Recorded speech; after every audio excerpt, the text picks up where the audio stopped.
जिल्हास्तरीय आणि विभागीय स्पर्धेतील उत्कृष्ट कामगिरीसह राज्यस्तरीय निवड चाचणीतील अप्रतिम प्रदर्शनाच्या जोरावर कोपरगावच्या अरमान पठाणची महाराष्ट्र अंडर 14 शालेय क्रिकेट संघात निवड झाली आहे. महाराष्ट्र राज्य क्रीडा व युवक संचालनालय पुणे महाराष्ट्र शासन यांनी जाहीर केलेल्या 14 वर्षाखालील राष्ट्रीय क्रिकेट संघात त्याची अधिकृत घोषणा करण्यात आली.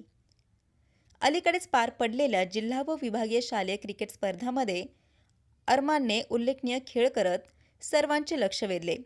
सातत्यपूर्ण फलंदाजी, तांत्रिक कौशल्य आणि मैदानावरील शांत स्वभावामुळे तो निवड समितीच्या चर्चेचा केंद्रबिंदू ठरला. राज्यस्तरीय निवड चाचणीतही त्याने दमदार कामगिरी करीत राष्ट्रीय दर्जाची गुणवत्ता सिद्ध केली. महाराष्ट्रासाठी खेळणे हे माझे स्वप्न होते.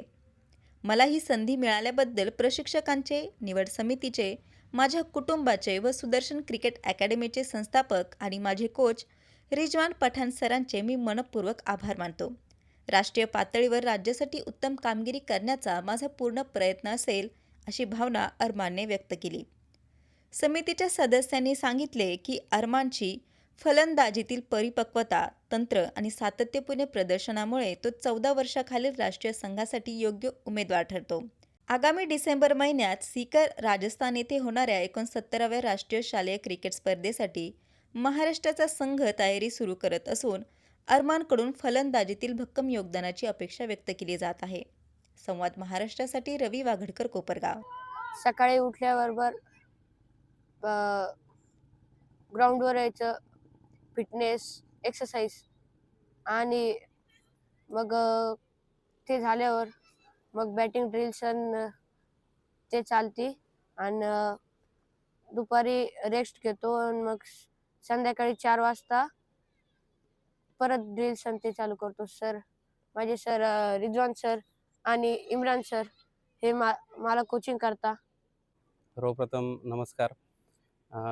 अरमान हा वयाच्या म्हणजे 6 वर्षाचा असतानाही त्यांनी अकॅडमी जॉईन केली आणि अतिशय मेहनती. कारण आपण जर बघितलं, घरातच एवढं क्रिकेट आहे अरमानच्या. त्याचे वडील असतील, त्याचे चुलते, त्याचे आजोबा नाशिक डिस्ट्रिक्ट क्रिकेट असोसिएशनमध्ये विकेटकीपर बॅट्समन होते आणि अतिशय चांगली कामगिरी त्यांनी केली आहे आणि याचा सार्थ अभिमान आहे आम्हाला.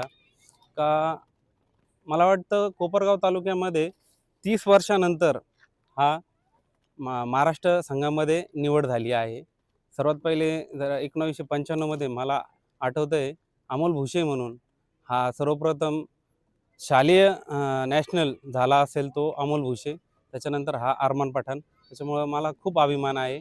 आमच्या अकॅडमीमधून एक चांगला खेळाडू तयार होईल आणि पुढे पण आम्ही त्याला चांगल्या प्रकारे त्याचा सराव घेऊ आणि पुढच्या वाटचालीसाठी त्याला माझ्याकडून खूप खूप शुभेच्छा. तर त्याच्यामध्ये जर बघितलं, मला माझे मित्रवर्ग असतील किंवा सेवानिकेतन कॉन्व्हेंट स्कूल याचे व्यवस्थापक सिस्टर मेरी असतील, सर्वप्रथम आम्हाला त्यांनी हे मैदान उपलब्ध करून दिलं आणि मुलांना खूप छान विकेट असतील, इन्फ्रास्ट्रक्चर असेल, ते उभं करून दिलं. मी खरोखर त्यांचा आभारी आहे. त्याचप्रमाणे आमचे मकरंजी कोराळकर सर, जे तालुका क्रिकेट असोसिएशनचे अध्यक्ष आहे, ते वेळोवेळी म्हणजे आमचा फीडबॅक घेत असतात. काय चाललं आहे, कसं चाललं आहे, त्यांचा नेहमी फोन येत असतो आणि ते स्वतः ते इथं बघण्यासाठी येतात. आणि खरं म्हणजे सरांचे खूप कष्ट होते का इथून चांगला खेळाडू घडावा, ते नेहमी प्रयत्न करत असायचे.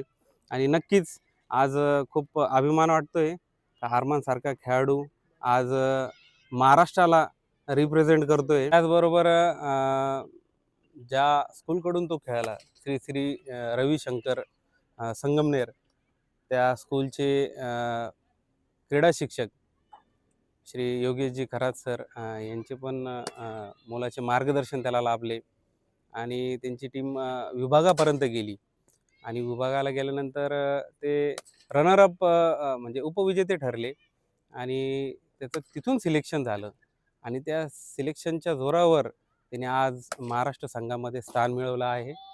त्याबद्दल खरंच मी योगेश सरांचे पण आभार मानतो.